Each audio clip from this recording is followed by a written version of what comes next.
Of the male genital piercings, this is probably the most rare. The Deep Dydoe or Zephyr piercing. Man, this one's intense.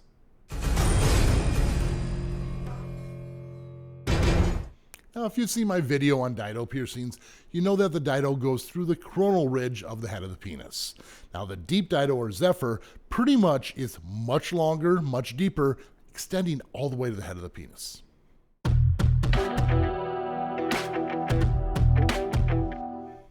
Now, typically, this piercing is going to be done on the top and in the center, generally a single, but it can be done in pairs.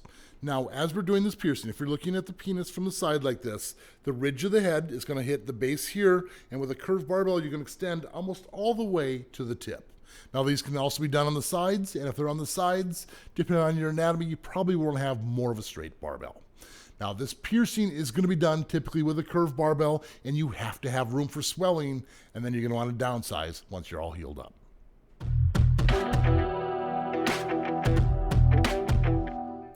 The biggest issue with this piercing is going to be rejection.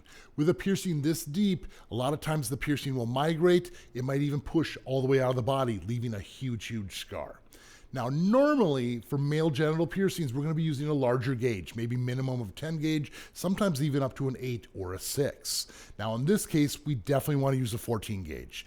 Anything thinner than like this is going to have a ripping, tearing effect and really uncomfortable, and anything bigger increases the risk of rejection. So 14 gauge is what we're looking for.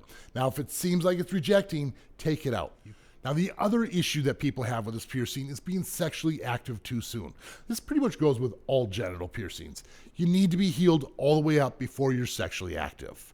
Now, if you're sexually active too soon on this one, it will cause the piercing to reject, which is the last thing we want to really even happen. Now, you need to wait a minimum of 3 to 6 months on this one. It could be longer, but generally that window is pretty accurate. Heal this up, then you can play.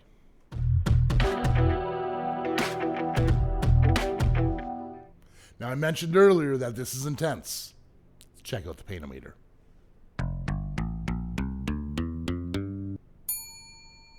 All the way to the top? I told you it's intense.